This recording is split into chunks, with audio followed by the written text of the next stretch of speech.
Hey guys, before we start the pod, a quick word from our sponsors at Mortgage Choice. There's a lot of noise in the property market, buying, selling, capital gains, leverage. There's a whole bunch of stuff that is quite confusing.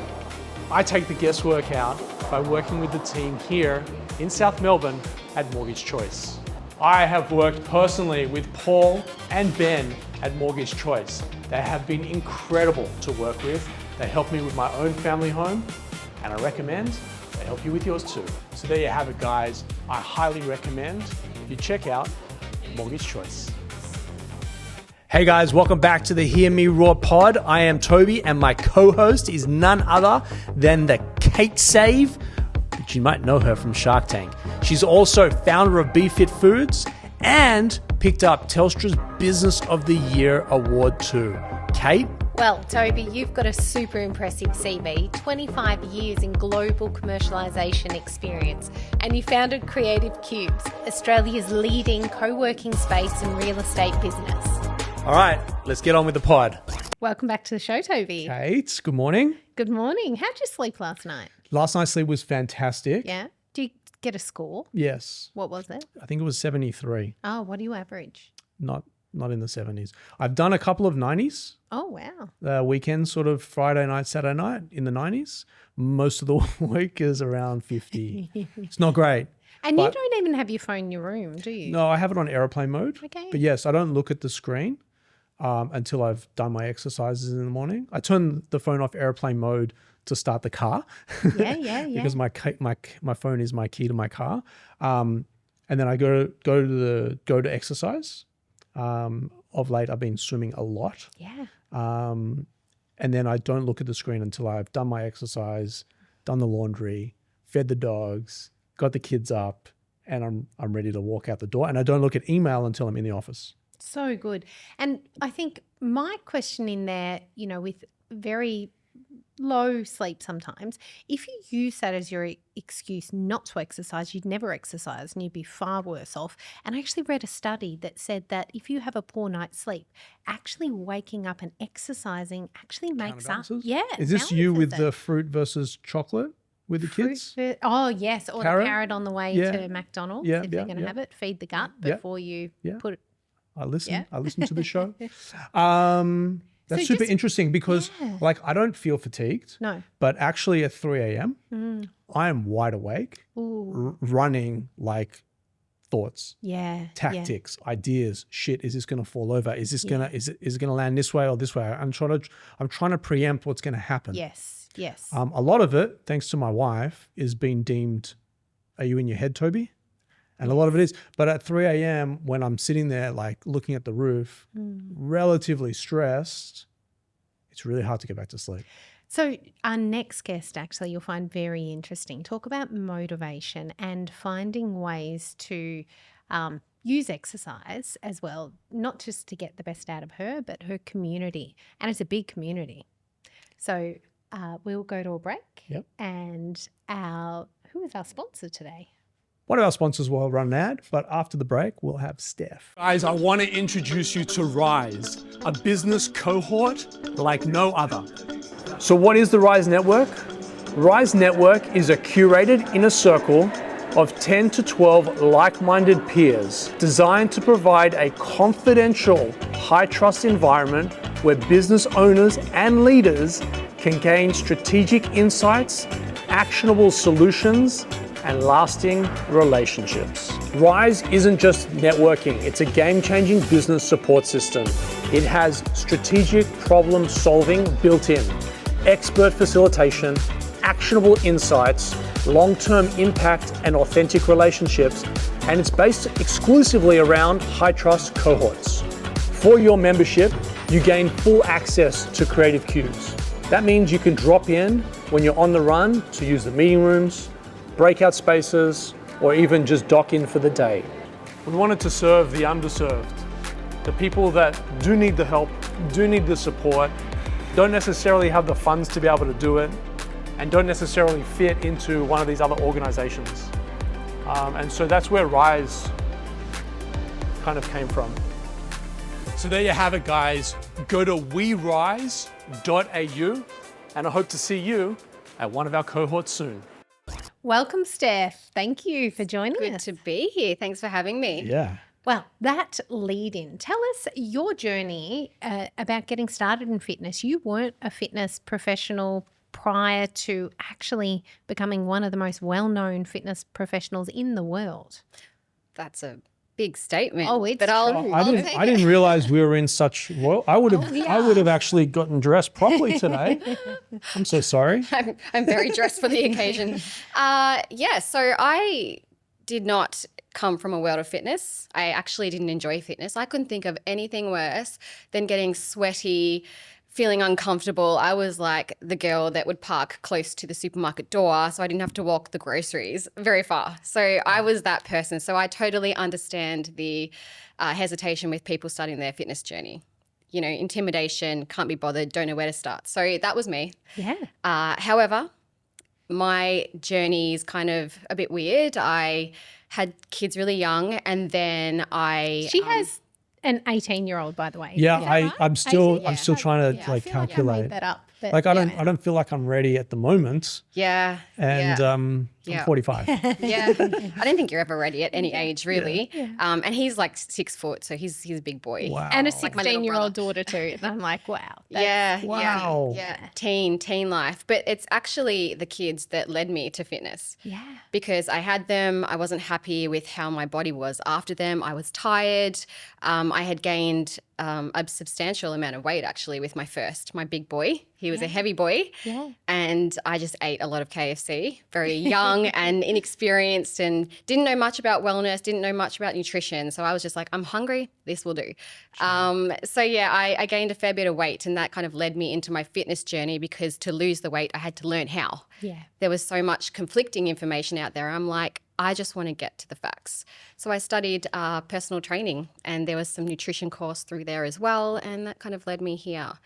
Yeah. Amazing. Oh, well, I lived in America for 10 years and my claim to fame was that I was in the best shape of my life. It happened to be round, but it's still a shape. Yeah. Yeah. So I have a great appreciation for what you've said there. I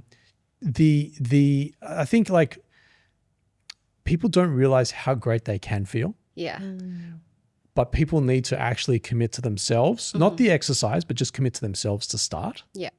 And so it looks like and sounds like you definitely achieved that. And now you're inspiring a lot of other people as well, right? Yeah. Well, I wanted to share my journey of weight loss and being a young mum with my... And how young were you? I would have been...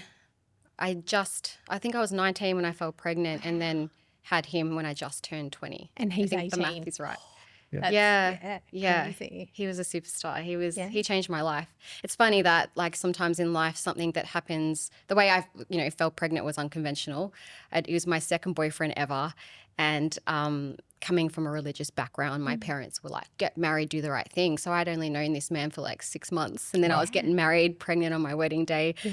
So my life kind of switched paths very quickly. I worked in like retail, and I was working for Cotton On, opening up the stores, kind of running in that management scene. And then, shifted to this stay-at-home mum, not knowing what to do. I'm in a new town now because I moved. I'm like, it was just a huge life change for me. But that situation was good, but it was for me. It didn't happen to me. I see that now. Bang. And that really leads us into where we're meant to be. If you just kind of lean into the fact that I'm here now, how can I make the best of it? My kids changed my life, led me into fitness, and which is funny because, with training and sharing it online, I was a little intimidated at first because I felt like I didn't know enough. Yeah.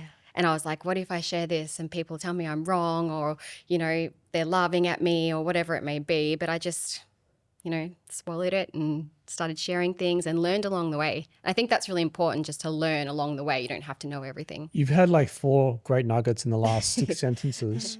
I want to just dial it back for a split second. When you like to talk about leaning into like your situation, I think that like a lot of people try to suppress and push stuff away. And I know for me, like growing up in Sydney, I grew up in a very competitive environment and in a competitive school. And I remember going to my mom and go, I can't do this anymore. Yeah. This is just not who I am. And my mom's like, I've lived my life. You need to live the way. I was like, oh. And so she really took the sort of shackles off me, metaphorically speaking, and gave me permission to just go and do what made me happy, not thinking that I needed to make her happy. Do you know what I mean? Like I had to represent her. And so your comment of sort of leaning into your situation and sort of taking hold, the next nugget that you dropped was exactly that. It's sort of like getting a grip on this and not just being someone that's going in the motions, but actually going, hold on a second, stop, calibrate or qualify, calibrate, and then go for it.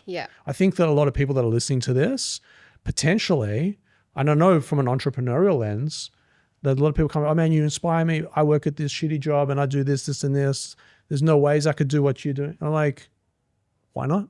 And I think the message that like you've just like glossed over is hold on. If you actually take control, there's so many people that would have at a young age gone, oh, I got pregnant early. I'm a teen mom or a young mom or this and that, and this is happening to me. Like the fact that you grabbed it and went, I want to do something different. I want to do something for myself. Unpack that for us. Very inspiring. Like that's huge. Yeah. It's funny. I know we all think that we're like, I don't know, the star of our own life, and we are. Yeah, absolutely. But we all think we're super special somehow. You know, you just think you're special and different to everyone else.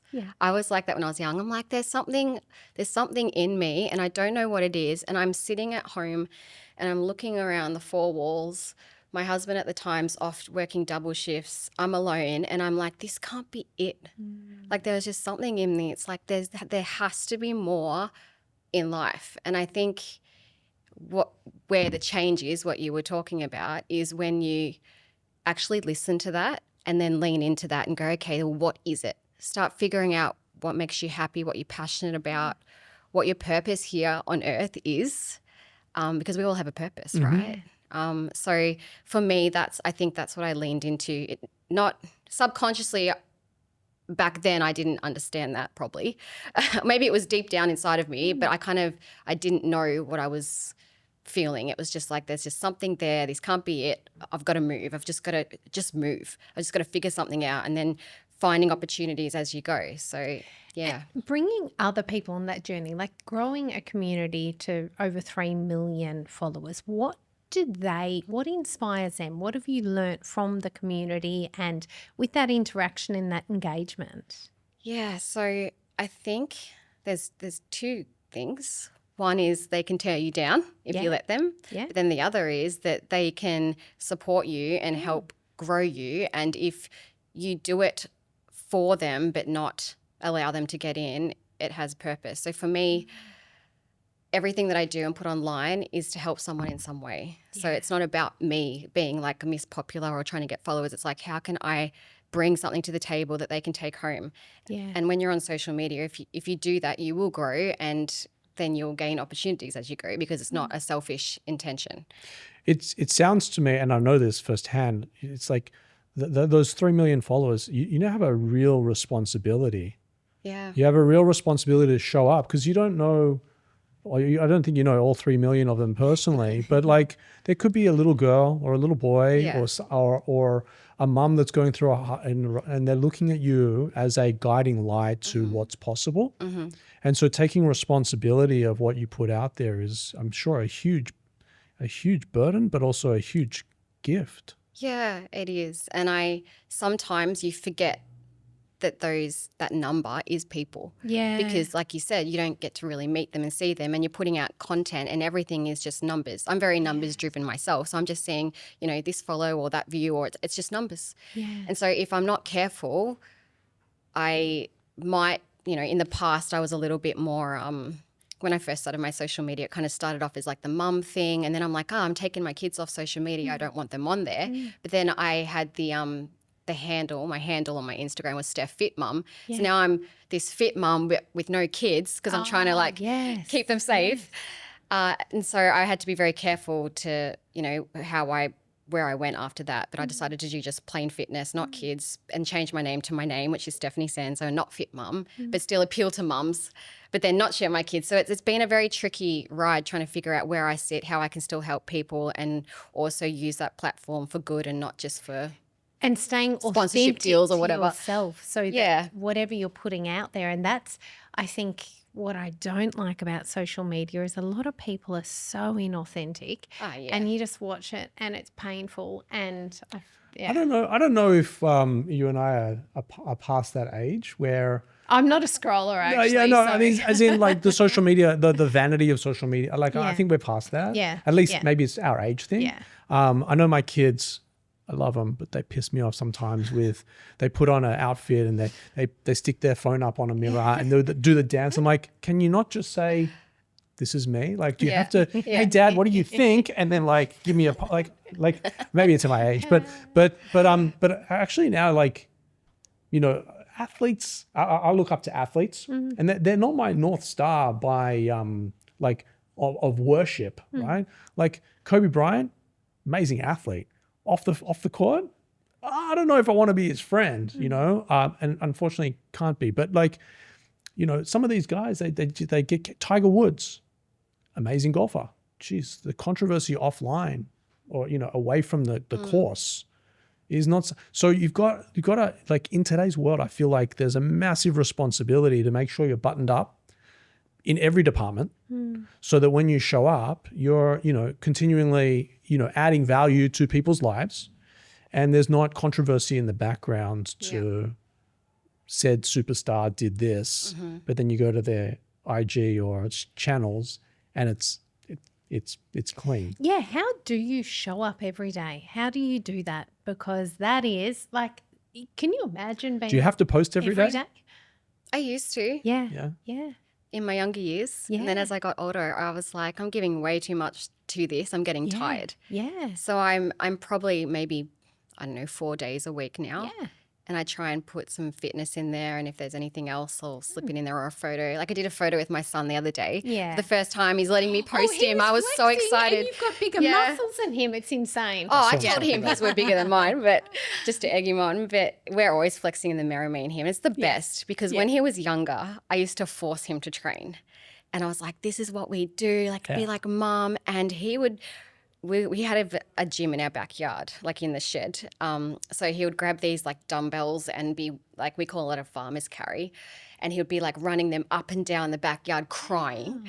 And I'm like, Jamie, my partner said to me, he's like, this is traumatic. He's not going to pick fitness if you force him to do this. And I was like, okay, I'm just going to leave it. A little bit like you said with your mum, she just embraced who you were and allowed you to find your own way essentially. And so I just left it. And I think it's been the last 2 years that he's taken training very seriously on his own accord, just watching what his parents are doing, us leading by example. And it's just been really beautiful and exciting to see. So yeah, it's, I hope that the other one, the middle one goes. I say that to Sim all the time. Sim's my wife. You know, you never know what they're watching. Yeah. As in, you know, it might be a nothing thing to you, Yeah. but when they wake up in the morning and they scroll it, like I'm already done my exercise and back in the bathroom, and the kids will come in, you know, gooey eyed and go, "Where's mum?" And go, "She's in the studio." It may not mean anything, but mum's in the studio. What's she doing in the studio? She's working out. Oh, she's training. She's exercising. Yeah. And it's that constant like that. Yeah. It's that positive reinforcement. Yeah. Lead by example. Man, amazing. Yeah, great parenting tips because your children are a couple of years older than both of ours. It's good to know that they do follow and you start to see that. I noticed I left early this morning, but my daughter, when I was leaving at like 5 something, she's all dressed in her fitness gear. I'm like, what are you doing? And she's like, I'm going to go for a run. Anyway, she texts me, I ran down the beach and back. And I was like, wow. Then she was at home the other day and she's like, I'm hungry. And I'm like, well, there's all this stuff in the fridge. And she's like, can I cook the chicken? I was like, sure. Do you know how to cook chicken? And she's like, maybe I'll just watch a video on it. And we've got the mingle, you know, seasoning. And she cooked broccolini, chicken and some other vegetable, put them in like dinner glass trays and sent a photo. And I was like, wow, like, I don't need to cook tonight. Amazing. It was Yeah, that's amazing. amazing. That's amazing. And not because I asked, but because she's been watching. And you think of all the arguments you have about eat your vegetables, or my kids are both gymnasts, and I'm always like, you need to eat protein, because all they want to do is eat carbs because they're kids. Yeah. I'm like, but to grow, you need protein. So, and now she's the one who went and cooked the chicken. I heard something funny the other day. Snacking is on the decline. Good. Yeah, Good. which I thought you'd be happy about that. Yeah. But then there was a controversy. There was a call that was like, well, the way to improve snacking is just add 16 grams of protein on the front of the bag and snacking will be back, sort of thing. Yeah. Steph, what's happening in your world? Like, I don't want to put you on the spot, but like, yes, nutrition-wise. what's the Tell us big? about this app. Yeah, well, okay. I always struggled with my nutrition, always trying to find a diet that was right for me. And I feel like I've done every diet you can think of. I've done the ketos, the vegetarian, the, remove whatever, the eggs or carbs or whatever. And I never ever found something that worked for me. Yeah. Or it did work until it didn't work. Yes. Or my goals would change around the gym. I would cut the carbs and then I'm like, oh no, my muscles are looking flat, and then I wouldn't have energy to train. So then I'd bring a little bit of carbs back in, and then I'm like shooting my insulin up, and then I'm feeling worse and I'm waking up in the middle of the night. And so it was just a balance of trying to find what didn't work. So we created a new app that we're bringing out called Meal Engine, which is very exciting. We currently have a training app, which is called LIFTit, and I'm the trainer for that app, just me. After we left Sweat, which was another training app for women, there was That's Kayla Itzine. Yep. Yep. So I was with them for 4 years, and so I was one trainer of many. And I was like, I just want to do my own programming, bring out my own programs. So we left and did our own app, which was a huge learning experience. So we've had that for about 2.5 years, going on 3 this year, I think. And we're bringing in an AI trainer for that as well at the moment, because you might not like me and you might not like the way I train. So we've got another element coming to that, but that's going to turn into Lift Engine. Oh. And so we're bringing out Meal Engine as well to complement the two together, because as you know, if you're going to train, you need to look after your nutrition and prioritize that as well. So they all work together for the greater good. There's a saying, and I'm not in your industry, but they say abs are made in the kitchen. Yeah. Yeah. Not in the gym, right? Yeah. It's good. So- Yeah. I would say if I, told people, they probably wouldn't believe this, but I would say like training is probably 30%. And then the rest is like nutrition. Absolutely. Yeah. But when you start training, you have to look at your diet to reach your goals as well. And a lot of people think, oh, my diet's fine, I'll just train. Yeah. And if you don't make the training and the nutrition complement each other, you won't reach your goals. Yeah, and because training makes you more hungry. Yeah, You're burning through more exactly. energy, so you're going to eat more. And some people overtrain. Yeah. And then they wonder why they're constantly hungry as well. So Yeah. So nutrition is huge. And so we're really excited about this app, because not only is it a way to record your nutrition, but it's a coach as well. So you log in, it will ask you a heap of questions and tailor your program for you. And then you check in at the end of the week, and then it changes it all again based on what you did the week before. So it's just like a coach in your pocket. Are you using AI for that? Yes, we are. Yeah. But I'd imagine. the AI is being built by us, because as you know, with AI, they'll just throw out anything. Yeah, You can't rely on it. Hallucinations and stuff like that. Yeah, so we've had to teach it. Well, I'm not sure that my co-host here is looking for more work, but she could be an expert contributor. Just saying. Most likely. Nutrition's what we know. It's so important. It's life. Yeah. Yeah. Well, thank you so much for sharing your journey. It's amazing. You're so inspirational. Told you there'd be nuggets. There's so many of these. Yeah. That I just glossed over. No. It's so like, I think part of what we try to do here is what's norm and not a big deal for you is actually like, holy shit, the secret herbs and spices for other people. And so I wanted to hear about your secret garden though, you were talking about really quick. what? The secret garden. The secret at garden. the start. Yeah, so to bring people into the journey, we were talking before we started rolling about Being philosophical. you're being available, right? Yeah. And how you've got to be careful about who you let in, because I say here at Cubes, like, one bad apple spoils the cart. Yeah. We don't want to bring a rat bag in that's sort of looking to disrupt the community. We want people to hear they're going to add value and constantly make it better. But for a long time, I had a secret garden. Yeah. And not a physical garden, but just a secret garden, in as much as people wouldn't get the best of me. Yeah. Because I was too guarded about what they might do to me indirectly. Not physically, but just kind of like, if I gave too much away, not to be secretive, if I gave too much away, I fear that like it would be used against, for no reason. So true. Yeah. I know that feeling it's all kinda too weird, but- well. Yeah, you would have had that too. Yeah. Ooh. Yeah. So I had a secret garden, and there was only a select amount of people. Yeah. And Simi, my wife, would say, Tobes, you need to share your garden with more people. And I'm like, No. no, we need to go speak to someone about this. You need help. Not in that way, but like you need help to work out how. And so there's still today where like I'd be like, hi, nice to meet you. And sort of like I don't need to give you my all. Yeah. Like I've got a very small circle. Yeah. Everyone knows me. Yeah. And I'm sure more people know you, but like everyone knows me. Like people stop me in the street and I'm like trying to like just be with my kids. I'm just trying to be present. And so for a long time I was sort of like too much for everyone. Not too much for everyone, but like I gave too much and there wasn't. And so I created this like secret garden, but then the secret garden sort of started to work against me a little bit. Yeah. Okay. And so, yeah, we talk about it metaphorically. I'm much better with my secret garden. Boundaries. Yeah. It's boundaries, isn't it? Yeah. But once you're Yeah. out, Yeah.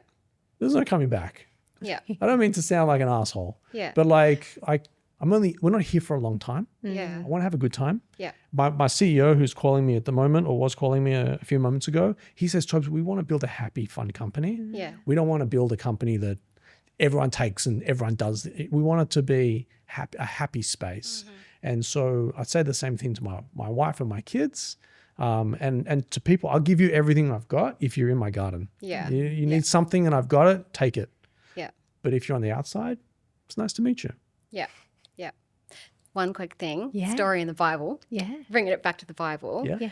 But, Jesus, when he went into the garden to pray, didn't bring in all the disciples. He brought in I think it was 1 or 2. So you're saying I was right. Yeah. Yeah. You can have all these people around you that support you, but only the few, get in. The ones that are for you, truly for you and about building you.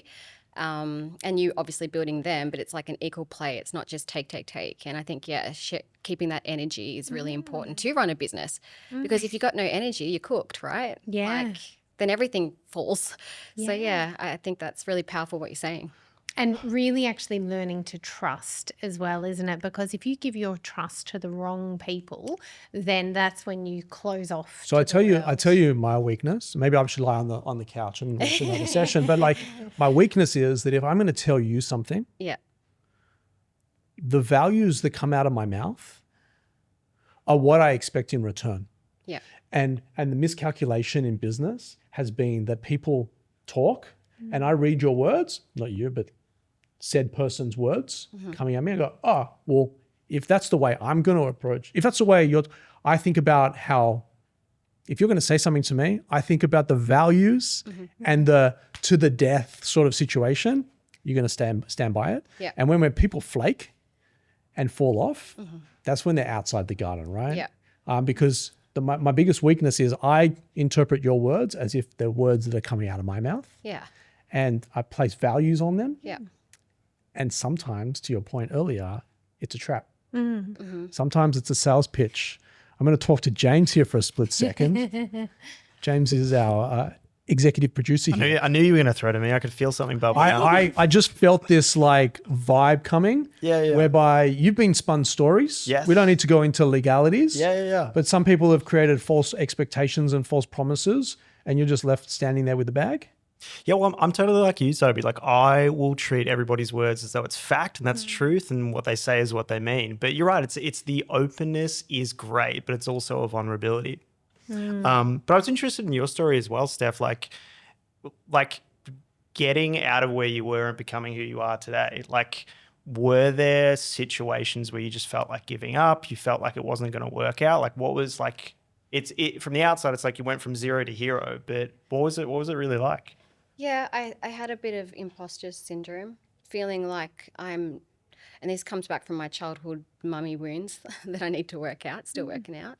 As in your childhood and your mother, or your mother, you being a mother my upbringing as a kid. Okay. You know, I always had to earn approval and be on my best behavior. I was brought up in church, but I would almost say my church at the time was a little bit, what's the word? A lot of rules and regulations, a bit culty. So there was a lot of restrictions around, you know, don't swear, don't do this, rules, and then you'll be accepted by God. So in my life, and even as a kid, I was always like, do the right thing, and then you'll be approved. So growing up and kind of starting my fitness journey and coming into a world I knew nothing about, it was like, oh, I don't know I'm enough, I'm not good enough, or maybe I can't. And there was a lot of doubt. But what kept me going in my life is, you know, if God is for me, who can be against me? And if I just keep being authentic in everything I do, it'll just work out, because then at the end of the day, I'm doing the right by people. And if you do the right thing and have the right intentions when you do it, you can't really go wrong. So that's helped me kind of heal. I try and, you know, help people as I go. If I know something's not right or I feel it in my discernment, I don't go near it. There's so many opportunities that have come our way in our business or people trying to work with us. And I have this like a spiritual feeling, or like, you know, when you meet someone or they come in a room, their energy, it's your brain working without the forebrain being able to rationalize. There's no logic. It's going, this is harmful, don't do it. And your brain's going, I can't see why, but feels wrong, should be wrong. Is it and wrong? if you don't listen to that and you go past that feeling, that's when you run into trouble with people, friendships, or business deals. And there's been so many opportunities that like, I'm like, yes, I want to do this. And I felt funny. And then for some reason, it's just gone dark or fallen through. So like, it's like almost like God's looking out for me in the end anyway. Like the other day. Or if you say yes to the wrong opportunity and then your gut's just twisting. And then you just know. So I've learned to listen to that gut feeling in my whole entire journey to this very point. And I feel like that's guided me. And even maybe things have been slower. Like doing it the right way, not stepping on people. I'm happy with where I'm at and who I am, because I'm living in an alignment with my values. And so I think that's kind of got me to where I am, not because I'm a superstar, just because I've just been taking little opportunities, you know, taking it easy along the way and just listening to my gut on a lot of things. So I think in this world, there's a lot of people that say this or that. I think you are that and a superstar. Just for clarification, I don't think there's much more we can add to that. I think if people are listening, they've got to be pretty inspired right now. Guys, I'm going to link all of Steph's details in the description on the show notes.